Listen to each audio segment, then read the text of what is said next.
paperback or hardcover? I got some book mail today and we're going to try to answer that age-old question, plus do some comparisons on Amazon's KDP print program.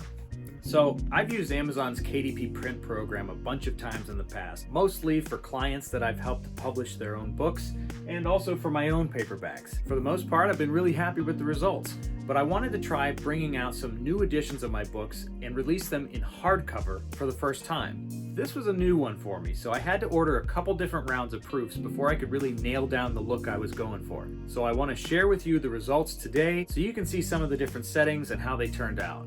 Now, my first attempt was on book 1 of my fantasy series, The Fallen Odyssey.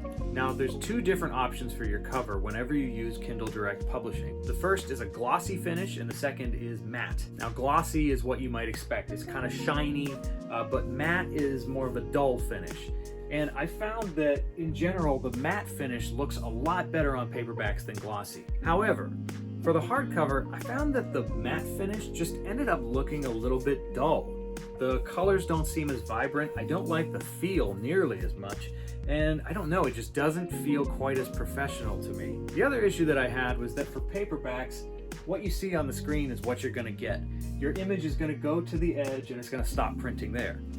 Not so for hardcovers. Notice the way that the hardcover image wraps around the interior just ever so slightly. Well, that ever so slight deviation causes some problems with the spacing on my cover here. You see how the title is really crammed on the page? I mean, the Y overlaps, the O is on the fold. I mean, it just doesn't look very well put together. It's really cramped. And if there's any variation between printers, well, you risk actually having a letter or two cut off. Same with up here, it's a little bit more crammed than I would like it to be. And the worst case of this ended up being the spine. You see how the author name almost gets cut off at the bottom because of the way that the image wraps around. See, that's something that you just don't get on screen. You can look at a digital version all day and think you know how it's going to turn out, but until you're actually holding it in your hands, that's why you order a printed proof. The back, I ended up running into the same sort of issue. All of this text, it's way too crammed, it goes way too close to the edges, and overall, I think there's just too much of it. I don't want it any smaller because then it's a little bit harder to read, but yeah. So those were some of the exterior issues I dealt with. On the interior, I thought it looked pretty good. I added some maps for the first time, and I don't know, I thought they turned out kind of cool, but I didn't like, they looked really kind of bland on the edges. There's way too much space in the middle, and I thought that it was a little bit difficult to read all these labels. So I decided for my next proof I needed to change that. The other issue that I ran into, I didn't like the way that the text ended up showing up on the inside. I thought the font was just a little too small. I didn't like the spacing quite as much as I thought I would. So that was my proof for book 1. And instead of ordering a new version of this with all the changes, I decided to make the revisions and order a proof of book 2 of the series, The Fallen Aeneid. For this one, you can see the cover page overall turned out a lot better. I reduced the size of the title so it wasn't as crammed on the page and there's lesser risk of it getting cut off anywhere. This is still a little close to the fold, but it's not too bad. I think the spacing up here turned out all right. And how about the difference between matte and glossy? Like I said, I think matte finish is the way to go on paperbacks, but for the hardcover, this just has more of a professional look to me, and I like the feel a lot better. The spine turned out a lot better too. The spacing on here, I edged this up. And what's funny is when you look at the digital proof, it looks like there's way too big of a gap down here. But when you hold it in your hands, you realize, nope, that space is exactly right. The back turned out a lot better too. I resized some of this text. I actually used a different font so it would turn up a little bit better against that background. I think the spacing on here turned out pretty good. As for the interior, I changed the font size and the spacing. I like this version of the spacing. I like it a lot better than the other version. And how about the maps? I tweaked some of the image settings so that the maps would appear a little bit sharper, but I still think that we could see those labels a little better.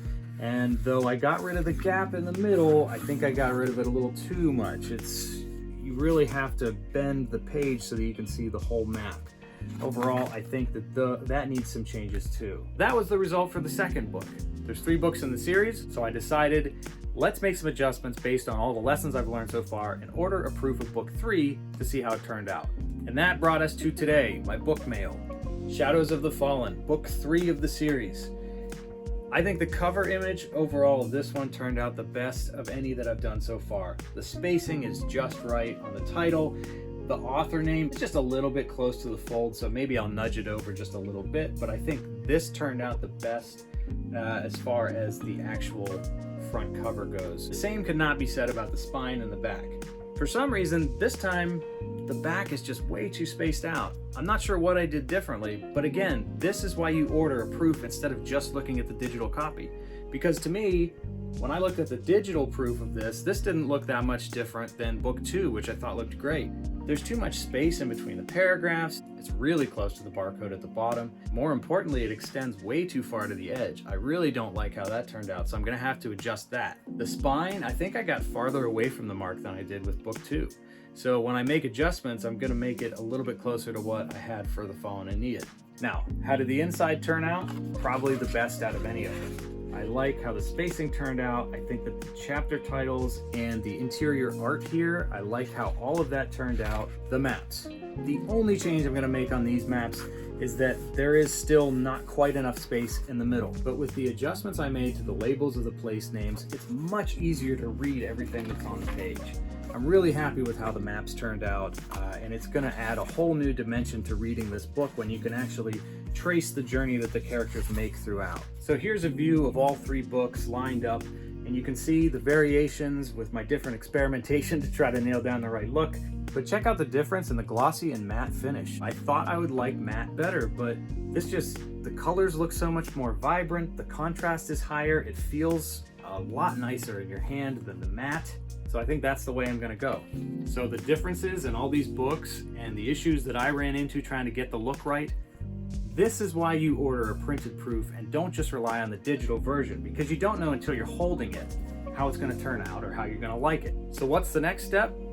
Throw these out, make changes based on all the lessons that I've learned, and then make hardcover editions of my books available for the first time. So what do you think? Paperback or hardcover? Glossy or matte? If you've been thinking about using KDP print, I hope this has helped you decide on some of the settings that you might want to use. And by the way, if you're running into any issues or you have any questions about Kindle Direct Publishing, leave me a comment below or get in touch with me somehow, because between my books and the books I've done for clients, I've been through this process about a dozen times by now. Whatever question you have or problem you might be running into, chances are I've seen some version of it in the past. Thanks for watching, and happy reading and writing.